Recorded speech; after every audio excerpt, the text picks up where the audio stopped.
C'est une joie d'être là ce matin, mes bien-aimés. C'est une joie. Parce que vous savez qu'il y en a beaucoup qui n'ont pas vu ce matin. Amen. Il y en a beaucoup qui ont été dormir hier soir et qui ne se sont pas réveillés. Amen. Et pendant que nous parlons, il y a de ceux aussi qui donnent leur dernier soupir. Amen, mes amis. Alors, réjouissons-nous. Bénissons le Seigneur pour cette grâce qu'il nous fait. Amen. Amen. Amen. Tout n'est que grâce. N'est-ce pas? Tout n'est que grâce. Et c'est vrai, avant la fondation du monde, mes bien-aimés, il nous avait déjà choisis. Amen. Le Seigneur nous avait déjà choisis pour être saints et irrépréhensibles devant lui. Amen, bien-aimés. Amen. Nous n'avons aucun mérite. N'est-ce pas? Sœur, pour moi, Éphésiens 1, versets 2 à 7, s'il te plaît. Que la grâce et la paix vous soient données de la part de Dieu notre Père et du Seigneur Jésus-Christ. Béni soit Dieu, le Père de notre Seigneur Jésus-Christ, qui nous a bénis de toutes sortes de bénédictions spirituelles dans les lieux célestes en Christ. En lui, Dieu nous a élus avant la fondation du monde pour que nous soyons saints et irrépréhensibles devant lui, nous ayant prédestinés dans son amour à être ses enfants d'adoption par Jésus-Christ selon le bon plaisir de sa volonté, à la louange de la gloire de sa grâce qui nous a accordée en son bien-aimé. En lui, nous avons la rédemption par son sang, la rémission des péchés selon la richesse de sa grâce. Amen. Amen. Mes bien-aimés, le Seigneur nous a choisis avant la fondation du monde. Aujourd'hui, mes bien-aimés, nous avons sujet à donner gloire à Dieu. Amen. Parce qu'il nous a permis de passer une année et aujourd'hui, nous sommes là pour encore lui dire merci. Merci de tout ce qu'il va faire pour nous, de ce qu'il a déjà fait, de ce qu'il fera encore pour nous. Et c'est vrai que le Seigneur nous demande une chose, c'est d'obéir. Obéir à sa parole. Obéir aux enseignements qu'il nous donne. Amen. Et c'est de là que nous serons bénis, mes bien-aimés. C'est de là que nous allons prospérer. Amen. C'est de là que nous allons vraiment grandir. N'est-ce pas, bien-aimés? Amen. Le livre de Tite 2, versets 11 à 15 nous dit, vous savez, attendez, vous savez que Paul enseignait beaucoup. Paul enseignait à ses serviteurs. Il les enseignait, il leur demandait, il leur dirigeait comment, il leur disait comment diriger l'œuvre. Amen. Comment utiliser les hommes. Amen. Et de veiller à ce qu'il n'y ait pas de débordement. De veiller à ce que les choses se passent selon la parole de Dieu. Amen. Vous pouvez lire tout le chapitre, mais on va juste prendre Tite 2, versets 11 à 15. Tite 2, 11, 15. Car la grâce de Dieu, source de salut pour tous les hommes, a été manifestée. Elle nous enseigne à renoncer à l'impiété et aux convoitises mondaines et à vivre dans le siècle présent selon la sagesse, la justice et la piété, en attendant la bienheureuse espérance et la manifestation de la gloire du grand Dieu et de notre Sauveur Jésus-Christ, qui s'est donné lui-même pour nous, afin de nous racheter de toute iniquité et de se faire un peuple qui lui appartienne, purifié par lui et zélé pour les bonnes œuvres. Dis ces choses, exhorte et reprend avec une pleine autorité, que personne ne te méprise. Amen. Amen. Mais nous voyons, mes bien-aimés, qu'il y a, pour suivre le Seigneur, nous avons des choses à respecter. Amen. Et Tite nous dit, et l'apôtre Paul dit, enseigne-les à renoncer à l'impiété et tout ce qui est convoitise de ce monde. Amen. Amen. Et des fois, nous avons des difficultés à nous débarrasser des choses de ce monde. Mais avec l'aide du Seigneur, avec son soutien, parce que si nous lui demandons, lui, il nous aide. Amen. Et nous avons la capacité de pouvoir nous en sortir. Amen. Mais tout cela, c'est qu'il faut être vrai. Il faut reconnaître que nous avons des besoins. Il faut reconnaître aussi que nous ne pouvons pas de nous-mêmes. mais nous avons besoin de son aide, nous avons besoin de son secours. N'est-ce pas, mes bien-aimés? Parce que sans lui, nous ne pouvons rien faire. Et nous avons besoin vraiment de son aide, de son secours. C'est pourquoi dans l'Église, il y a tant de perturbations. Dans l'Église, il y a tant de personnes qui ne comprennent pas. Pourquoi? Parce qu'ils ne se sont pas attachés à la bonne personne. N'est-ce pas, bien-aimé? N'est-ce pas, bien-aimé? Amen. Parce que si nous attachons au Seigneur, si nous regardons au Seigneur, rien ne peut nous perturber. Rien ne peut nous perturber, mes bien-aimés. Amen. On peut avoir des difficultés, on peut passer des moments difficiles, on peut flancher, mais on se relève. Parce qu'on sait que le Seigneur est là pour nous relever. N'est-ce pas, mes bien-aimés? Amen, amen. La grâce de Dieu nous enseigne à renoncer à l'impiété. Mes bien-aimés, nous ne sommes pas de ceux-là. Amen. Nous ne sommes pas de ceux-là. N'est-ce pas? Nous ne sommes pas de ceux-là. Nous ne sommes pas de ceux-là, bien-aimés. Non. C'est la sœur Christiane seulement qui n'est pas comme cela. Amen. Mais béni soit l'Éternel pour toutes choses. Le Seigneur connaît les cœurs. Le Seigneur nous connaît, mais nous ne sommes pas de ceux-là, mes bien-aimés. Et je peux dire aussi, mes bien-aimés, nous devons confesser que Christ vit en nous. Amen. Que Christ vit en nous. Et si nous voulons nous en sortir, ça peut arriver qu'on ait des difficultés. Ça peut arriver qu'il y a des choses en nous qui nous empêchent d'avancer. Mais si on crie au Seigneur, il viendra. Ça, c'est sûr, il viendra. Amen. Alors maintenant, je vais vous donner le titre de ce moment, bien-aimé. Le titre de ce message, c'est « Le meilleur de notre vie est à venir ». Amen. Le meilleur de notre vie est à venir. Mais aussi, il y a une condition, mes bien-aimés, si nous obéissons. Amen. Le meilleur de notre vie est à venir. Parce que la Bible commence par une parole. Dans le livre de Genèse 1, le Seigneur nous dit, au commencement, Dieu créa le ciel et la terre. Genèse 1, au commencement, Dieu créa les cieux et la terre. Verset 2. La terre était informe et vide. Il y avait des ténèbres à la surface de l'abîme et l'Esprit de Dieu se mouvait au-dessus des eaux. Amen. Vous avez vu, mes bien-aimés, rien n'existait. Amen. Et c'est à partir de là que Dieu a mis tout en place, n'est-ce pas? C'est à ce moment que Dieu a tout mis en place. Parce qu'il est commencé par Dieu dit. Amen. Dieu dit. Ce qui veut dire que Dieu créa par sa parole, n'est-ce pas? Amen.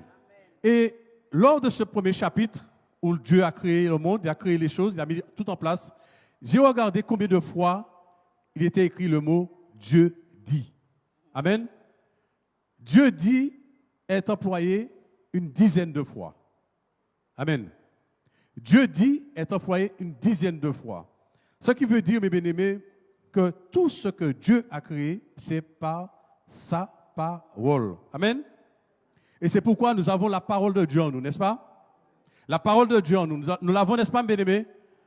Et la parole de Dieu nous donne à confesser ce que Dieu lui-même, il est. Amen. Parce que c'est sa parole. Il est sa parole, n'est-ce pas? Amen. La puissance de la parole de Dieu. Nous allons voir le psalmiste David dans le psaume 17, le verset 4.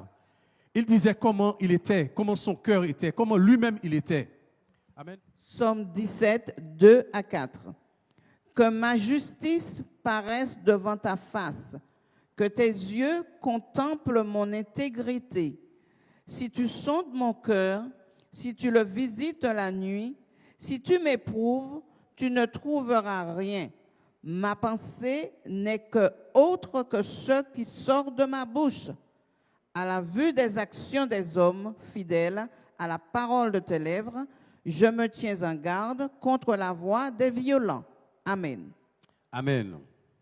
Nous voyons, mes bien-aimés, que le psalmiste, lorsqu'il demandait au Seigneur de le visiter, si tu le visites la nuit, il ne trouvera rien en lui. C'est parce qu'il avait une action qu'il faisait avant. Amen. Et cette action, mes bien-aimés, c'est souvent, il s'humiliait.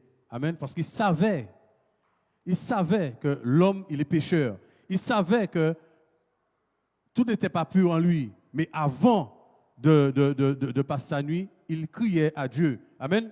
N'est-ce pas? Il dit que ma justice paraisse devant ta face, que tes yeux contemplent mon intégrité. si tu sondes mon cœur et si tu le visites la nuit, si tu m'éprouves, tu ne trouveras rien. C'est qu'il se décharge. Amen.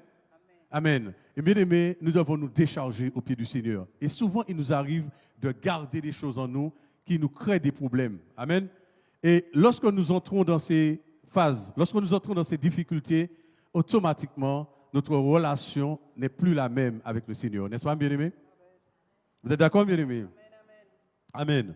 Et c'est pourquoi nous devons revoir chaque jour notre marche. Chaque jour, nous devons nous sonder. Chaque jour, nous devons voir comment nous marchons. Est-ce que nous sommes dans la parole? Est-ce que nous obéissons à la parole? Est-ce que nous obéissons à ce que nous dit la parole?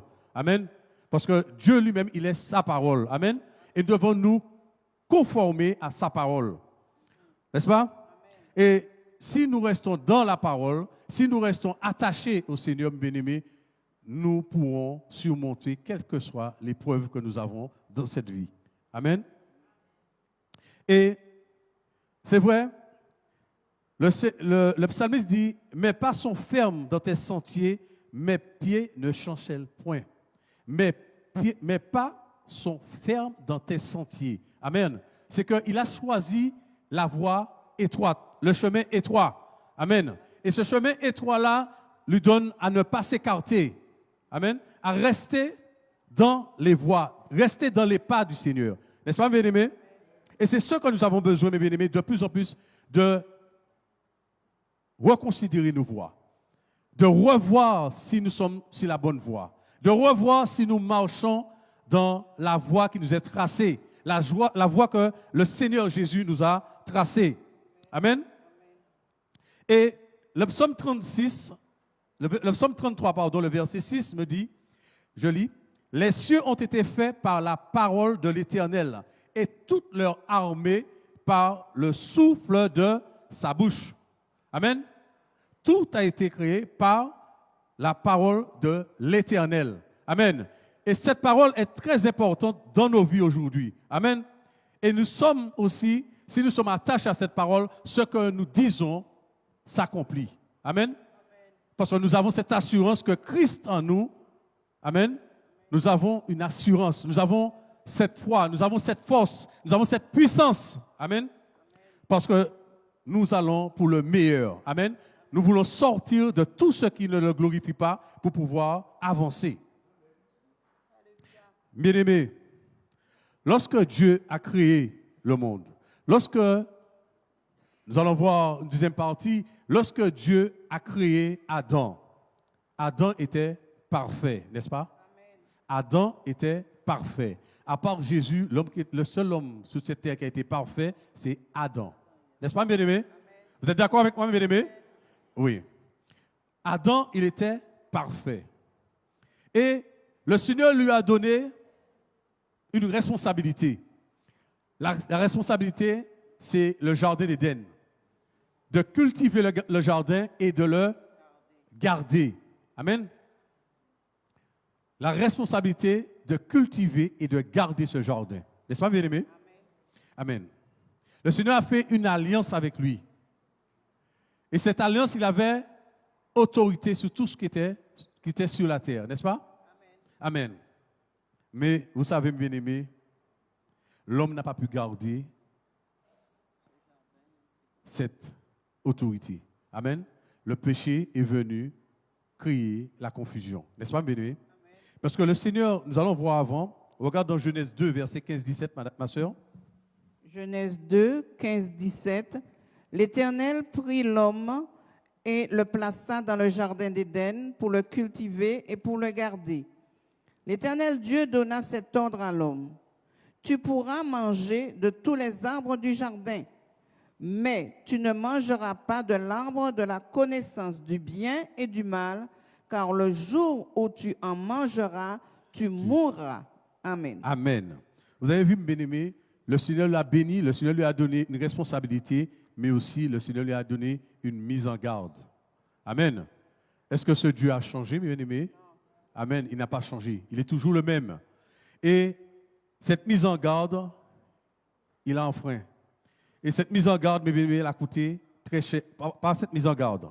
La désobéissance à cette mise en garde l'a coûté très cher. Amen. Et ça nous coûte jusqu'à aujourd'hui, n'est-ce pas? Amen. Le péché a rompu cette alliance, n'est-ce pas? Le péché a rompu cette alliance.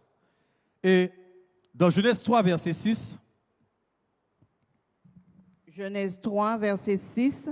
La femme vit que l'arbre était bon à manger et agréable à la vue, et qu'il était précieux pour ouvrir l'intelligence. Elle prit de son fruit et en mangea. Elle en donna aussi à son mari qui était auprès d'elle, et il en mangea. Amen. Amen. La responsabilité que l'homme avait, il a perdu. Amen. Dans ce verset, nous voyons que la femme lui a donné. Et nous savons la suite, mes bien-aimés, pour ceux qui connaissent la parole. Vous avez vu qu'il a dit que c'est la femme que tu as mis à côté de moi qui me l'a donnée, alors que c'est lui qui avait la responsabilité. Amen. C'est lui que le Seigneur connaissait, c'est à lui que le Seigneur a mis en garde. Ce n'est pas la femme, c'est lui que le Seigneur a mis en garde contre vraiment l'arbre du fruit qu'il ne veut pas manger. Amen, ne veut pas toucher, n'est-ce pas? Amen. Et là, mes bien-aimés, il n'a pas respecté. Et c'est la femme qui a pris le fruit, mes bien-aimés, mais c'est l'homme qui était responsable. Et c'est l'homme qui devait vraiment prendre l'autorité pour empêcher cela. Mais ça n'a pas été le fait, mes bien-aimés. De nos jours, mes bien-aimés, beaucoup vivent cette même situation. Beaucoup d'entre nous, nous la vivons d'une manière ou d'une autre, mes bien-aimés. Des fois, nous n'avons pas notre autorité. Amen. Nous perdons cette autorité que le Seigneur nous a donnée. Amen. Et nous ne savons pas, par moment, prendre nos responsabilités. Amen. Parce que la parole nous instruit, la parole nous montre comment faire. Amen. Le Seigneur, à travers de sa parole, nous a donné toutes les instructions qu'il faut. Amen. Et c'est par cela, mes bien-aimés, qu'avec la parole que nous devons vraiment travailler chaque jour. Avec la parole que nous devons de plus en plus nous conformer, n'est-ce pas? Et à ce moment, mes bien-aimés, le péché est entré. Et lorsque le péché est entré, la violence aussi est entrée. N'est-ce pas? Est-ce qu'aujourd'hui, les choses sont différentes? Non, mes bien-aimés. Et la naissance de Caïn, qui était cultivateur, et Abel, qui était berger, nous pouvons voir ça dans Genèse 4, versets 3 à 8. Genèse 4, 3, 8. Au bout de quelque temps, Caïn fit à l'Éternel une offrande des fruits de la terre. Et Abel, de son côté, en fit une des premiers-nés de son troupeau et de leur graisse. L'Éternel porta un regard favorable sur Abel et sur son offrande. Mais il ne porta pas un regard favorable sur Caïn et sur son offrande. Caïn fut très irrité et son visage fut abattu. Amen. Amen. Reste là, ça va, ma soeur. Bien aimé, nous voyons ce que peut faire la jalousie, n'est-ce pas? La jalousie, mes bien-aimés. La jalousie, mes bien-aimés, perturbe la paix dans les foyers. La jalousie perturbe la paix dans l'église. La jalousie perturbe la paix dans notre monde professionnel aussi, mes bien-aimés. Partout, la jalousie perturbe. Amen. Et la jalousie crée beaucoup de dégâts. Amen. Le dégât que nous voyons là, mes bien-aimés, nous voyons que Caïn a tué son frère. Amen. Parce que le Seigneur a préféré son offrande, l'offrande d'Abel à celui de Caïn. Et aujourd'hui, mes bien-aimés, point oui, point non, des fois, nous arrivons à jalouser un frère, à jalouser une sœur, à jalouser, etc., etc. Et nous voyons que ça fait beaucoup de dégâts, même dans l'église, mes bien-aimés. Je ne parle pas dehors, c'est monnaie courante. Mais à l'église de Dieu, nous voyons les dégâts que ça fait parce qu'on n'arrive pas à arrêter, on n'arrive pas à pouvoir passer outre, en sachant que Dieu aime chacun de nous et le Seigneur a un projet pour chacun de nous, n'est-ce pas? Et nous voyons, mes bien-aimés, nous le chantons par moment. Oui, mon paquet camoui. Mon prophétie en les têtes moins et faut qu'il accompli. Amen. Et prophétie là, faut dire accompli. Et si nous chaque là qui là nous avons servi bon Dieu, en simplicité, en obéissance à sa parole, automatiquement prophétie a accompli en disant chaque monde qui là. Et nous chaque qui sommes présents ce matin, mes bien-aimés, le Seigneur a un projet pour nous. Amen. Et ce projet, c'est à nous de nous conformer à sa parole, de nous conformer à ce qu'il nous dit pour que nous puissions entrer dans ses projets. Parce que le meilleur de notre vie est à venir. Amen. Nous ne regardons pas ce qui s'est passé hier, ce qui est fait hier. c'est passé. On ne peut plus revenir dessus. Mais on regarde à aujourd'hui et à demain, à ce qui va se passer. Et on doit devenir meilleur chaque jour, n'est-ce pas? Amen. Et ne pas être comme Caïn. Amen. Qui, par la jalousie, a détruit son frère. N'est-ce pas, bien-aimé? Amen. Mais vous savez que lorsque ça s'est passé, vraiment, l'alliance a été rompue par le péché. Nous avons vu que vraiment tout s'est dégradé autour d'Adam, n'est-ce pas? Amen. Tout s'est dégradé autour d'Adam. Mais le Dieu que nous servons, ce Dieu compatissant, ce Dieu merveilleux, ce Dieu d'amour, amen, a dit non, c'est pas fini. Amen.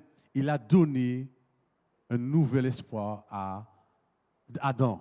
Amen. Il a donné encore une nouvelle ère à ce couple, à cette famille. Et c'est de là que nous descendons, n'est-ce pas? Amen. Nous allons voir ça dans Genèse 5, le verset 1 à 5. Genèse 5, 1, 5. Voici le livre de la postérité d'Adam. Lorsque Dieu créa l'homme, il le fit à la ressemblance de Dieu. Il créa l'homme et la femme, il les bénit et il les appela du nom d'homme lorsqu'ils furent créés. Adam, âgé de 130 ans, engendra un fils à sa ressemblance, selon son image, et il lui donna le nom de Seth. Les jours d'Adam, après la naissance de Seth, furent de 800 ans, et il engendra des fils et des filles. Tous les jours qu'Adam vécut furent de 930 ans, puis il mourut. Amen. Bien-aimés, nous avons vu que la parole nous dit, dans le verset 2, il créa l'homme et la femme, et il les bénit, et il les appela du nom d'homme lorsqu'ils furent créés. Amen. Et nous avons vu qu'à 130 ans, n'est-ce pas? 130 ans, Adam engendra un fils. Amen. Amen. Amen. Et c'est là, mes bien-aimés, que les choses ont changé. C'est là encore que le Seigneur a béni. C'est là qui fait que, mes bien-aimés, aujourd'hui, je peux dire, quel que soit là où nous avons échoué, quel que soit là où nous étions de travers, nous marchions de travers, quel que soit ce que nous faisions qui était contraire à ce que Dieu demandait, aujourd'hui, le Seigneur peut rebâtir. Amen. Le Seigneur peut remettre les choses dans le bon ordre. Amen. Il a su le faire pour Adam, il peut le faire aussi pour nous aujourd'hui. Amen. Nous savons que, vraiment bien aimés, il y a des familles qui sont en difficulté, il y a des parents, il y a des pères, etc. Nous avons des difficultés d'une manière ou d'une autre, mes bien-aimés, mais sachons-le, le Seigneur n'a pas dit son dernier mot et le Seigneur est capable de rebâtir. Il est capable de rebâtir sur la cendre, pardon. Il est capable de rétablir de l'ordre là où il y avait le désordre. Il suffit que nous reconnaissons que Dieu seul, en nous humiliant à ses pieds, il est capable de le refaire. Amen.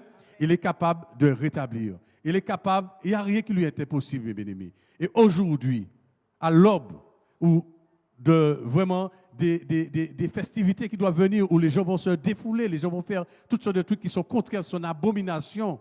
Amen. Au Seigneur, nous avons cette capacité aussi de sauver quelques-uns par nos prières, par nos intercessions, par aussi la parole de Dieu. N'est-ce pas?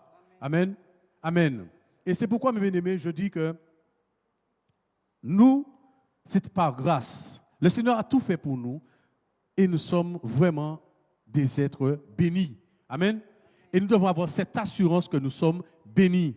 Amen. C'est vrai que le Seigneur nous reprend. Comme ce matin encore, nous avons repris en nous disant qu'il y a encore des péchés, il y a encore du péché, il y a encore des choses qui ne le glorifient pas. Mais bien aimés, nous nous connaissons. On n'a pas besoin de nous pointer du doigt. Le Seigneur n'a pas besoin de venir nous appeler. Amen. Nous dire ce que nous faisons. Nous savons ce que nous faisons. Nous nous connaissons, mes bien-aimés. Amen. Il suffit de confesser, de reconnaître notre état. Il suffit de nous humilier. Et Dieu est capable de nous rétablir. Il est capable de rebâtir. Il est capable de faire de merveilleuses choses avec nous. N'est-ce pas, mes bien-aimés? Amen. Nous devons confesser la parole de Dieu. confesser la victoire de nos vies. Amen. Mais si nous restons tout le temps sur les choses négatives, nous restons sur les paroles vaines, les paroles qui ne nous édifient pas, mes bien-aimés, automatiquement, nous pouvons prier aujourd'hui. Tout de suite après, nous enlevons ce que nous avons demandé. N'est-ce pas, mes bien-aimés? Amen. Et c'est souvent ce qui nous arrive parce que nous manquons de discernement. N'est-ce pas, mes bien-aimés? Amen. Et nous avons besoin de plus en plus de nous humilier et de rester simples aux pieds du Seigneur. Parce que c'est lui seul qui est capable de rebâtir. Amen. Il a fait pour Caïn et pour Adam, pardon. Et nous voyons, mes bien-aimés, dès ce moment, on n'a plus parlé de Caïn et d'Abel. N'est-ce pas, mes bien-aimés? Est-ce que vous avez vu? Amen. Si le nom de Caïn était cité après, c'est pour témoigner d'une parole. Amen. Mais après ça, on n'a plus parlé de Caïn et d'Abel. Amen. Parce qu'il y avait quelque chose de nouveau. Il y a quelque chose que le Seigneur a créé pour remettre de l'ordre. Amen. Pour remettre les choses dans de meilleures conditions. N'est-ce pas, mes bien-aimés? Alors, je vous dirai ce matin, mes bien-aimés, le meilleur est devant nous. Amen. Semons selon la justice, moissonnons selon la miséricorde. Nous trouvons ça dans le livre d'Osée, le chapitre 10, verset 12-13. Semez selon la justice, moissonnez selon la miséricorde, défrichez-vous un champ nouveau.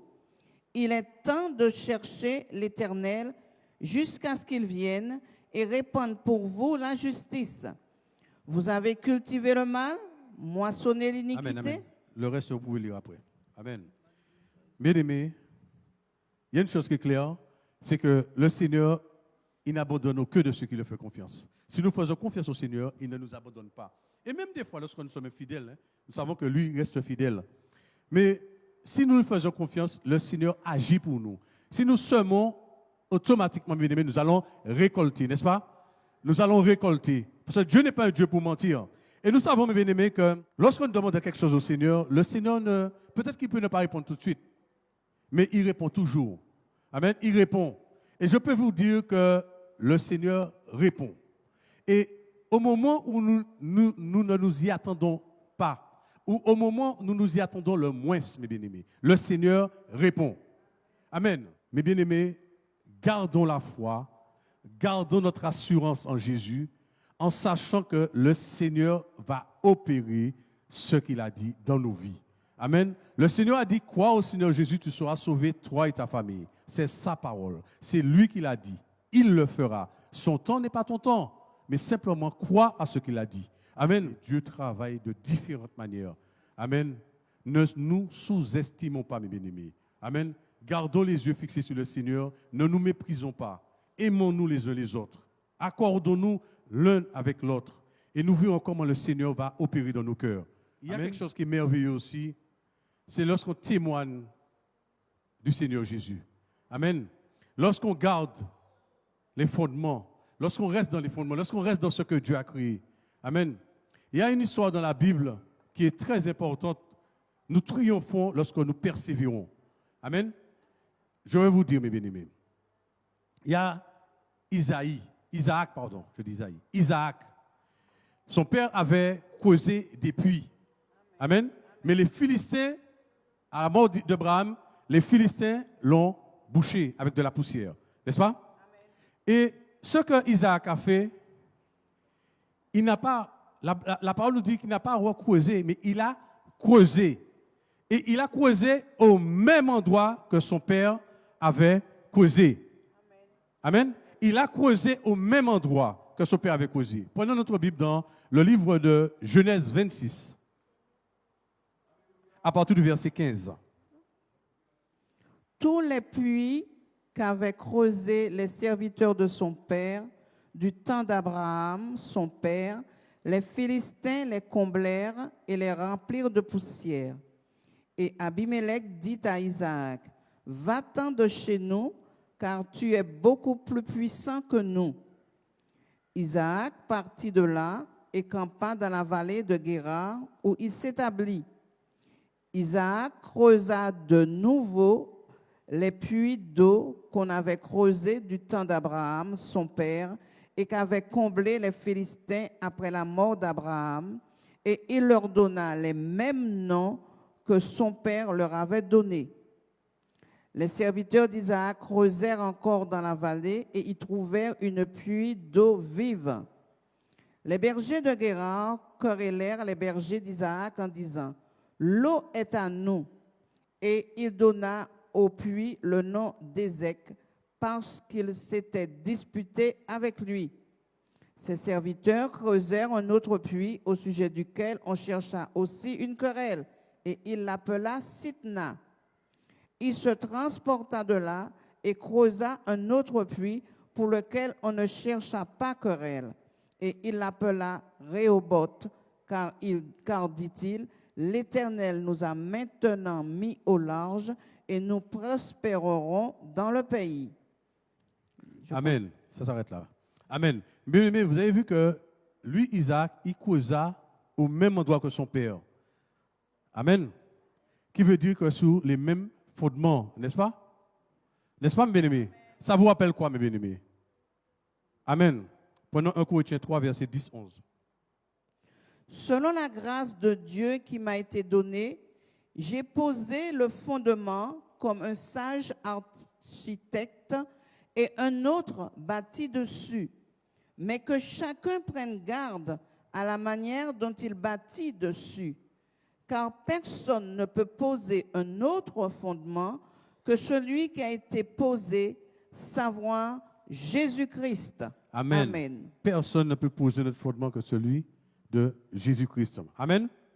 Mesdames, nous voyons, bien-aimés, que c'est très important. Et là où ça m'a interpellé, ces quelques versets, c'est de voir que Isaac n'a pas abandonné.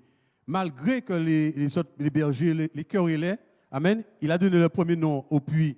Hein, le puits s'appelait Ézec. Ézec qui voulait dire dispute. Amen. Ils se sont disputés avec lui. Amen. Et il a continué. Il a continué et il y a eu un deuxième, un autre puits qu'il a causé. Et encore, il y avait des oppositions. Amen. C'est pourquoi, mes bien-aimés, je peux vous dire, le nom de ce puits, c'était Sitna. Amen. C'est pour vous dire, mes bien-aimés, qu'il ne faut pas baisser les bras, mes bien-aimés. Quelle que soit la situation que vous, ne baissez pas les bras. Amen. Ne regardez pas en arrière. Continuez, continuez. Et nous allons voir, mes bien-aimés, qu'après cela, ils ont recreusé un dernier puits qui s'appelait Rehoboth, qui veut dire large espace. Amen. Ça veut dire, mes bien-aimés, que l'Éternel nous a mis au large. Et à ce moment-là, les ennemis n'étaient plus pour les perturber. Amen. Ça, pareil pour nous, mes bien-aimés, lorsque nous passons des moments difficiles, lorsque nous sommes dans des situations, dans des incompréhensions, continuez à fouiller, continuez à avancer, continuez à chercher. Amen. À un moment ou un autre, le Seigneur répondra. À un moment ou un autre, le Seigneur, il va agir. Amen. De même qu'il a fait pour Isaac, il peut le faire aussi pour nous. Voyez, mes bien-aimés, que lorsque Jésus visite quelqu'un, amen, des fois, on ne s'attend pas. Et lorsqu'il visite, il y a une transformation qui s'opère. N'est-ce pas?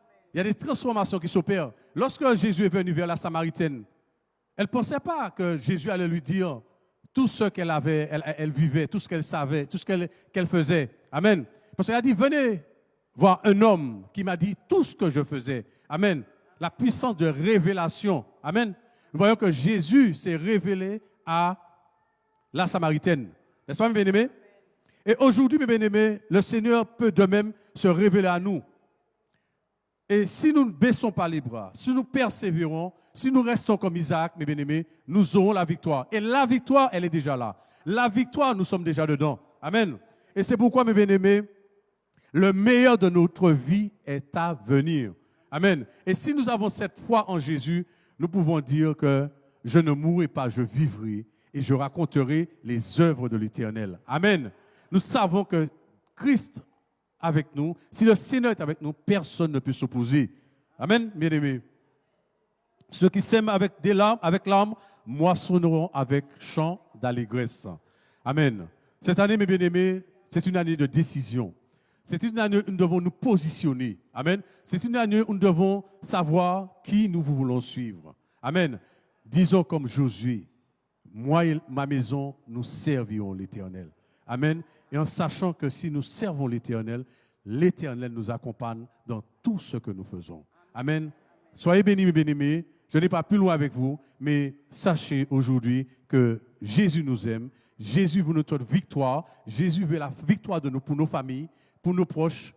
Gardons la foi. Soyez bénis.